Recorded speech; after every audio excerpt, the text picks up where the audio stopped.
sabi po dyan sa text natin, John chapter 4, verse 23 to 24, makikita po natin, sabi dyan, yet a time is coming. At ito na po, time is coming. Has now come when the true worshipers, sabi natin, true worshipers. True worshipers. So, pag mayroong true, may false. Amen? Amen. Pag may totoong pera, may peking ang pera. Marami na akong peking ngayon eh. Totoong buhok, may peking buhok. Di ba? May totoong puwit, may peking.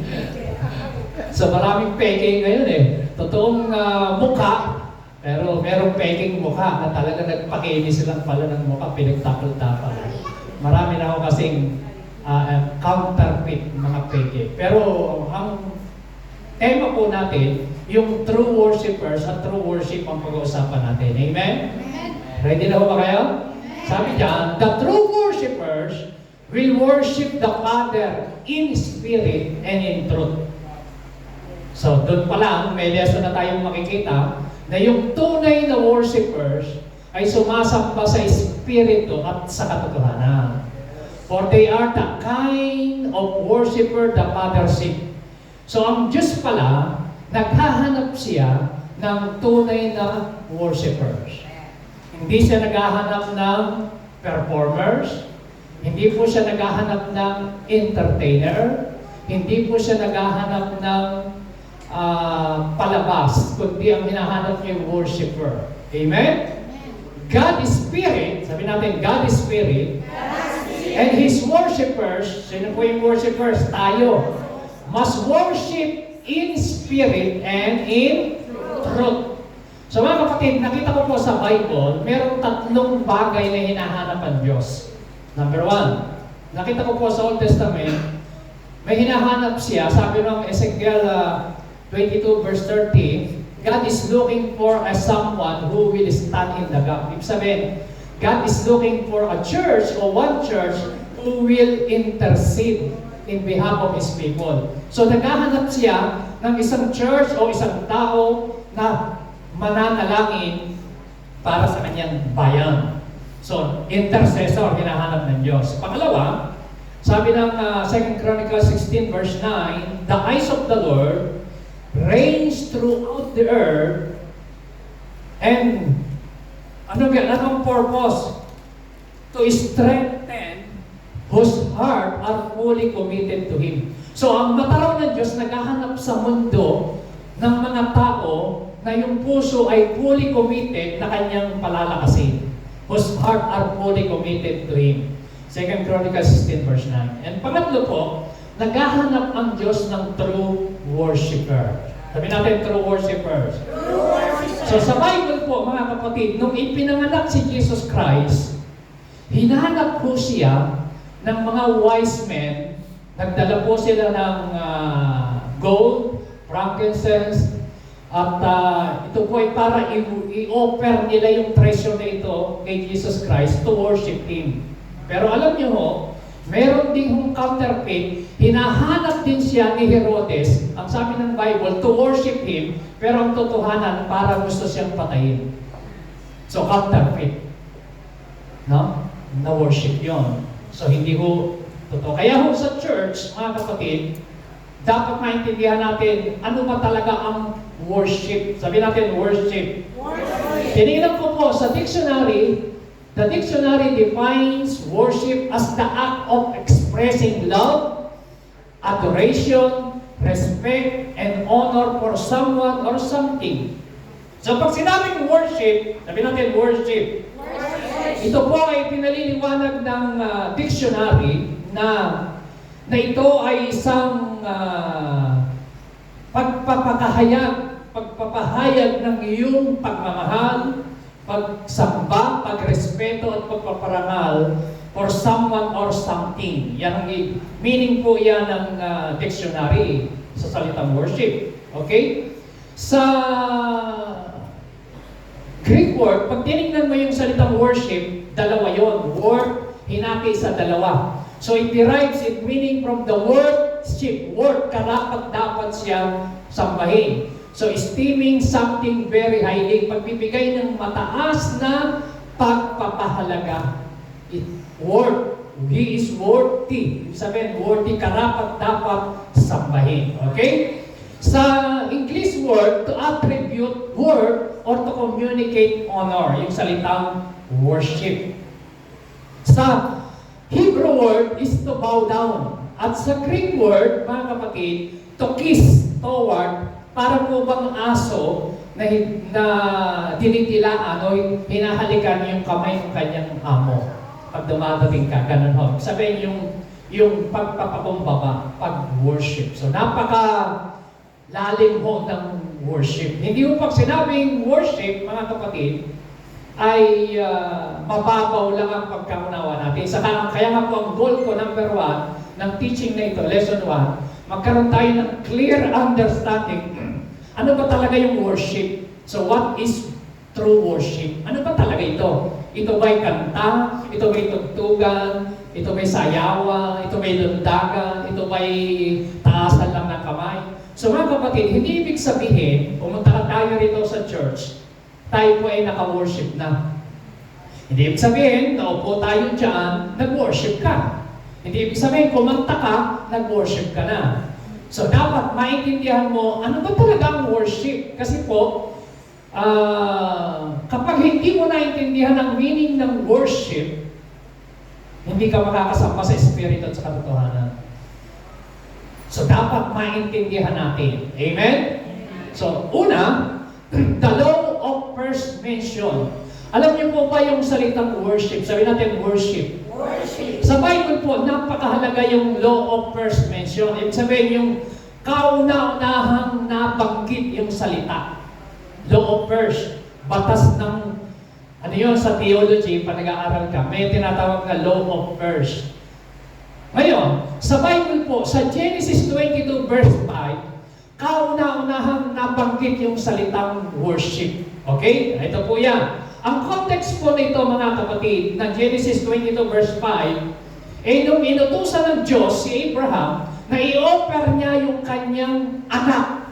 At ang sabi ro ng Bible, pag binasa mo, verse 5 po kasi yan eh. Ang sabi mo ng verse 1, tinesting ng Diyos si Abraham at sinabi ng Diyos, i-offer mo ang iyong anak. At binigyan pa ng diin, whom you love, yung minamahal mong anak, i-offer mo, go to the Mount of Moriah. Kaya pagdating sa verse 5, kasama niya yung kanyang serpa, nagdala sila ng kahoy, nagdala sila ng apoy, pumunta sila po ng Mount Moriah, 3 araw silang naglakbay. Ang sabi doon sa verse 5, he said to his servant, stay here, doon sa ibaba ng bundok, with the donkey, while I and the boy, yung sino boy? Si Isaac, yung anak ni Abraham. Go over there, ang sabi ron, we will worship and then we will come back. So ito po yung first mention ng salitang worship. Papansinin niyo ho, ginamit yung salitang worship, walang tugtugan, walang kantahan, walang sayawan, walang taasan ng kamay. Pastor, ibig sabihin eh, ano ba yung ginagawa natin? Hindi pa worship? So mga kapatid, dapat natin maintindihan yung salitang worship. Sabihin ulit natin, worship. Worship. So ang worship, kaya sabi ko, hindi ibig sabihin, nagpunta ka dito sa church, naupo ka, nakinig ka ng sermon, kumanta ka, he deserve the glory, tapos nakinig, kumain, umuwi, naka-worship ka na, hindi yun. So dapat humaintindihan ninyo na meron pang mas malalim na kahulugan ang salitang worship. So pag pinag-aralan mo yung context ng worship na ito, yung the first mention, walang music. Ibig sabihin, ang tunay na pagsamba, pwede kang makasamba, pwede kang maka-worship sa God kahit wala kang kanta. Amen? Amen. Kahit walang gitara, pwede ka. Dahil naka-worship si Abraham. So mga kapatid, kailangan ba ng kanta? Yes. Kailangan ba ng gitara? Kailangan ba ng taas ng kamay? Kailangan ba ng pagsayaw? So lahat yan nasa Bible. Pero, parte lang po yan ng worship. Pero dapat mong maintindihan the true meaning yung salitang worship, ito po ay para sa Panginoon. So the first act of worship, tingnan niyo po yung first act of worship, Genesis 4, verse 3 to 5. One day, Cain gave part of his harvest to the Lord, and Abel also gave an offering to the Lord. He killed the firstborn lamb from one of his sheep and gave to the Lord the best part of it. The Lord was pleased with Abel and his offering. Tingnan niyo po, si Cain nag-offer kay Lord. Pero hindi natuwa ang Lord sa kanya, sa in-offer niya. Si Abel, nag-offer kay Lord, binigay niya yung the best, sabi Lord, na please ang Diyos. Verse 5, but now with Cain and his offering, this made Cain so angry that he could not hide his feeling. Nagalit siya kasi hindi kinalugdan ng Diyos yung offering niya. Okay? So ito po ay yung first act of worship. Yung kanyang offering. At sabi ng verse 6, the Lord said to Cain, what's wrong with you? Why do you have such an angry look on your face? If you had done the right thing, you would be smiling. Kung tama yung in-offer mo, tama ang ginawa mo, dapat nakangiti ka, dapat masaya ka, dapat okay ang itsura mo. Pero kasi alam niya, yung in-offer niya sa Lord, hindi naman talaga the best. Hindi. Si Abel, yung pinakamatatapa at the best ang in-offer niya. So kaya sabi roon, Cain said to his brother, sabi yung verse 7, if you had done the right thing, you would be smiling. But you did the wrong thing, and now sin is waiting to attack you like a lion. Sin wants to destroy you, but don't let it. Verse 8, Cain said to his brother Abel, let's go for a walk. And when they were out in the field, Cain killed him. Pinatay ni Cain si Abel. Alam niyo kung sino ang first martyr? Sino? Si Cain. Siya po ang unang martyr. Sino pinatay niya? Yung kapatid niya. Bakit? Dahil po sa inggit, galit, sa selos. Kaya sabi mo, yung selos, pumapatay talaga yun eh. Nagagalit. Okay. So, pero ang context, yung kanilang offering, yung kanilang worship, na isa ay kinalugdan ng Diyos, yung isa hindi. Yung isa nag-offer ng the best, yung isa hindi. So, kaya ho ang worship, mga kapatid, mayroong kinalaman sa yung ginagawang offering. So, pag ikaw ay pumupunta sa church, nag-o-offer tayo ng worship, nag-o-offer tayo ng kanta, nag-o-offer tayo ng tugtog, nag-o-offer tayo ng galang, nag-o-offer tayo ng pagtataas ng kamay, nag-o-offer tayo ng respeto kay Lord, ng glory, honor, power, everything, praise, thanksgiving para kay Lord. Nag-o-offer ka. Ngayon, kinakailangan, pag nag-o-offer ka, gayahin mo si Abel, give your best.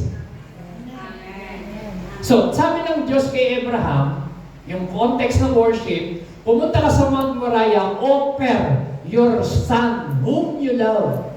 Whom you love. So, ang tunay na worship, mga kapatid, may kinalaman yan sa puso. Alam niyo po ba, sa Bible nakita ko, sa pag-research, pag-aaral ko, kung meron pong 365 verses about fear, ang sabi po ng iba, kung meron daw pinakamaraming utos, ay do not fear. Kasi sa buong isang taon, meron pong isang verse. Ilang days ang isang taon? 365. Pero alam niyo po ba, yung salitang worship, more than 2,000. Ibig sabihin, mas maraming beses na binanggit yung worship. Ganun ka-importante ang worship sa paningin ng Diyos. Okay. So, dapat nating maintindihan, we are created for worship. Sabi natin, I am created for worship. Alam niyo po ba, lahat ng nilikha ng Diyos, mga nilalang ng Diyos, maging mga puno, mga animals, mga bagay na nakikita natin, maging dagat at mga bundok, lahat yan ay nilikha para magpuri at sumamba sa Diyos. Lalo higit po ang tao. Isaiah 43 verse 7. Sabay-sabay po natin basahin. Even everyone who is called by my name, whom I have created for my glory, whom I have made. So lahat ng tayo po, kaya nga tao, nilikha tayo ayon sa image ng Diyos. Pero nilikha tayo to worship God. Ang purpose para ho sumamba tayo sa Panginoon. Ito po ang question. Pastor, bakit kinakailangan nating sambahin ng Diyos? Ang Diyos ba ay insecure? Kailangan ba ng Diyos ng ating worship? Hindi. Pakinggan nyo. Kahit hindi tayo mag-worship kay Lord, hindi magbabagong pagiging Diyos ni Lord. He is still God. He is a loving God. He is compassionate God. And He is God. Amen? Amen. So, mag-worship tayo at hindi, He is still God. Amen. Ngayon, tanong, kailangan ba ng Diyos ang worship mo? Hindi. Pero, wala kang maibibigay kay Lord kung hindi worship lang dahil lahat ng bagay galing kay Lord. Iyan lang ang meron ka na pwede mong ibigay. Naintindihan niyo po ako? So, ang meron ka lang, hindi mo siya po pwedeng bigyan ng mga material na bagay, galing kay Lord yan eh. Lahat ng, yung hilingan natin galing kay Lord. Yung mga strength, lahat, everything, glory, honor, power, breath, lahat, everything comes from the Lord. Ngayon, ano pwede mong ibigay kay Lord? Worship.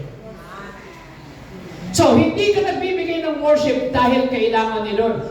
Nag-worship ka dahil kailangan mo siyang i-worship because He is God. That is the reason. Because He is God. At siyang may create sa iyo, siyang lumikha sa iyo. So, siya yung may nag-create sa lahat ng bagay. Kaya hindi utang na loob ni Lord na sambahin ng tao ang Diyos.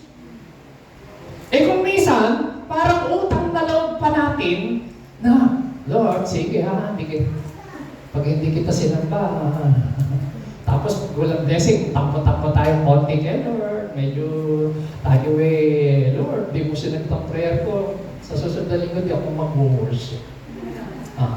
Tinatakot pa natin yung konti si Lord. Hindi utang, sabi mo sa tabi mo, hindi utang na loob.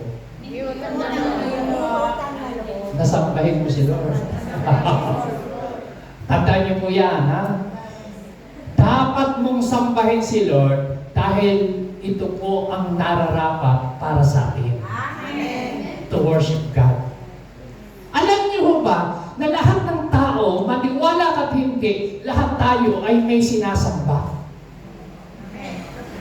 Yes. Maaaring sinasamba natin ay totoong Diyos o hindi totoong Diyos. Pero lahat ng tao, meron kang wino-worship. Okay? Dapat natin itong maintindihan. Na, yun ang sabi ko, ayun, tayo na. Move. Mag-stop.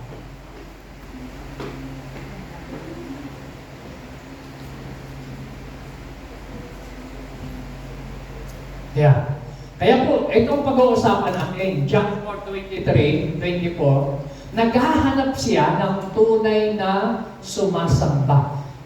Amen?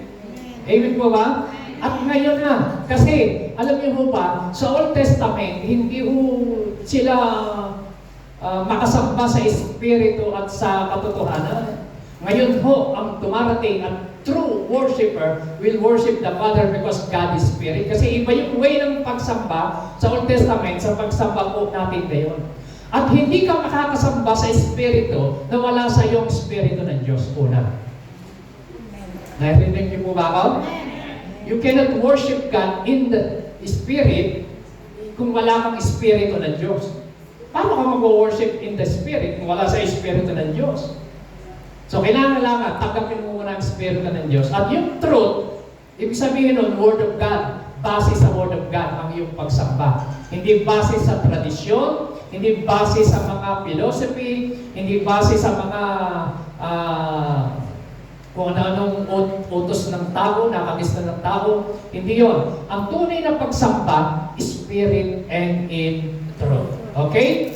So, balikan ko natin, ha?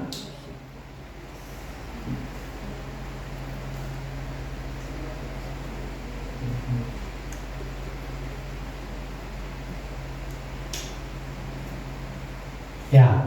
So, God command us to worship. Sabihin natin, God command us to worship. God commands us to worship. Alam niyo, utos ng Diyos na tayo sumamba. Psalms 150 verse 6. Let everything, sabihin natin, basahin natin. Let everything that has breath praise the Lord. Praise the Lord. Amen? So, meron ba tayong breath? May hininga ba tayo? So, lahat ng may hininga ay sumamba sa Diyos. Amen? Palakpakan natin si Lord. Amen? Praise God. Ito po, Hebrews 13 verse 15. Through Him, therefore, let us constantly, sabihin natin, constantly. Pag sinabing constant, tuloy-tuloy, hindi tayo kamukha ng parang yo-yo, up and down. Hindi tayo parang elevator na up and down. So, ibig sabihin, constant, tuloy-tuloy, through Him. Therefore, let us constantly and at all times, sabi nyo, all times. Ibig sabihin, kahit may problema at wala, may pagsubok at wala, may trabaho at wala, may sakit at wala, ano man ang sitwasyon mo, at all times, we must worship the Lord. Amen? Ang sabi ng Bible, at all times, offer up to God a sacrifice of praise. So, dapat po, at all times, may problema ka at wala, may pera ka at wala, nagkasakit at malusog, ano man ang sitwasyon mo, mga kapatid, at all times, sabi nga ni David, I will bless the Lord at all times. Pupurihin ko ang Panginoon sa lahat ng pagkakataon, hindi lang, kasi madaling magpuri, magpasalamat kay Lord, pagka everything is okay, smooth, may blessing ka, paano kung may problema ka? Andiyan ka pa ba? Nag-worship ka pa ba? Paano kung nagkasakit? Paano kung nalugi? Paano kung nabankrupt? Paano kung nagka-problema ka, iniwanan ka ng boyfriend mo, ng asawa mo, ng girlfriend mo, kaya ka pa ba o wala na? So mga kapatid, ang pag-worship kay Lord, you must worship God in spirit and truth at all times. Sabi natin, all times. All times. Hindi yung, mag-worship ako kay Lord kasi ngayon may kailangan ako. Hindi yun. Kasi maraming ganun nag-worship lang kay Lord kasi may kailangan. Nag-worship kay Lord kasi may problema. Nag-worship kay Lord kasi may pinagaling sila. Nag-worship kay Lord kasi mabigat ang pasanin. So mga kapatid, ang sabi ng Lord, mag-offer tayo sacrifice of praise which is the fruit of our lips and thankfully acknowledge and confess and glorify His name. Palakpakan natin ang Panginoon. Tuloy-tuloy lakad. Amen? Mga kapatid, dito po tayo mag-focus. Tatlong klase pang worship. Idol worship, ideal worship, and ideal worship. Ano yung tatlong klase ng worship? Number one? Idol. Pangalawa? Idol. Pangatlo? Idea. So, pag-usapan natin una, idol worship. Alam niyo, sa panahon natin ngayon yung salitang idol, naging simple na lang, parang lodi, gano'n. Idol kita kahit sa mga tao na nga lang sinasabi, pag hinahangaan at paborito, yan ang idol kita Idol. So alam niyo po ba yung ibig sabihin ng salitang idol? Pag-usapan po natin sa Bible, kung merong kasalanang hate na hate at galit na galit ang Diyos, ay the sin of idolatry. Narinig niyo po ba ako? Okay, tingnan natin yung 10 Commandments, ha? Sa Exodus chapter 3, verse 20, verse 3, you shall have no other gods before me. Ang sabi po ng Bible, huwag kang magkakaroon ng ibang Diyos sa harap niya. You shall not make for yourself an idol, idol worship, in the form of anything in heaven, above, on the earth, and beneath on the waters below. So, huwag magkakaroon. Makinig kayo, listen. Sabi ng Bible, you shall have no other gods, small g, ibang Diyos sa harap ko. So, sa itaas, sa langit, heaven, above, and underneath. Sabi doon, beneath. You shall not bow down to them or worship them. For I am the Lord your God, I am a jealous God, punishing the children for the sin of others to the third and fourth generation of those who hate me, but showing love to 1,000 generation of those who love me and keep my commandments. So, ano ba ibig sabihin ng idol, mga kapatid? I-define natin. Idol is an image or a statue that is regarded as equal to a greater than God. So, ang idol, mga kapatid, isang bagay, isang statue, o isang imahe na inyahalin tulad natin kay Lord, o kumisan, mas mataas pa kay Lord, ang tawag dyan is idolatry. Sabi natin, idol worship. Idol worship.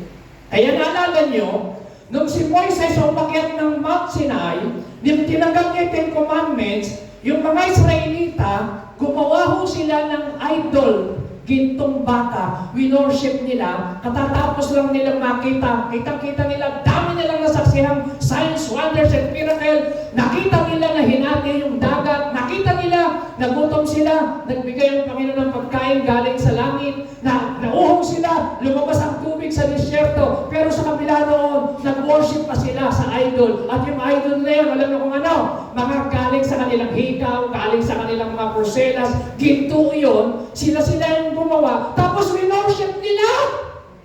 That is idolatry. Kaya nung bumaba si Moises, di ba, tinapon niya yung Ten Commandments, nagalit siya. So, galit ang Diyos sa mga taong sumasamba sa idol. So, ano po ang sabihin ng idol? Is an image or a statue, statua that is regarded as equal to a greater than God. Pangalawa, idol can be a religious image or a person who people admire and maybe even seem to worship na mga taong hinahangaan mo. Hindi mo masamang magrespeto sa tao. Hindi mo masamang maggalang sa tao. Hindi mo masamang mag-admire sa tao. Di mo ba, may mga taong mga artista, mga sikat, Manny Pacquiao, lahat talaga sobrang sikat, pati lahat nagpapa-autograph sa kanya, no? Amen na ba? Amen. Ang masama, sila po ay worship mo, o sambahin mo, o pahalagahan mo, ng higit kaysa sa Diyos. Ang tawag dyan ay idol worship. So idol can be a religious image or a person. Naintindihan niyo po ba? So, pagka meron kang isang bagay na mas mahal, makinig kayo, pag meron kang isang bagay na mas mahal, mas pinapahalagahan mo, mas inuuna mo kaysa sa Diyos, that is idol worship. Sabi natin, Pastor, dapat ko lang unahin kasi So, hindi ko sinasabing masama na gawin mo, pero dapat mong maintindihan, God looks at the heart sa iyong puso. Sino ba talaga number one sa puso mo? Yan ho ang pinag-uusapan kasi sa worship Kasi sa worship, it's not about us, it's about God. Sabihin natin, worship is not about us, it's about God. Sino? Yan. So, sino ba nasa sa sentro ng puso mo? Amen o ba? Nagsisimula pa lang tayo. Huwag niyong tulog Okay ba kayo? Lahat ng tulog, sabi na, praise God! Lahat ng inaantok, sabi natin, hallelujah! Lahat ng gising, sabi natin, amen! Tuloy ako, mas marami pa rin gising. Hallelujah! Amen! So, idol is also an object or picture that is worshipped as God.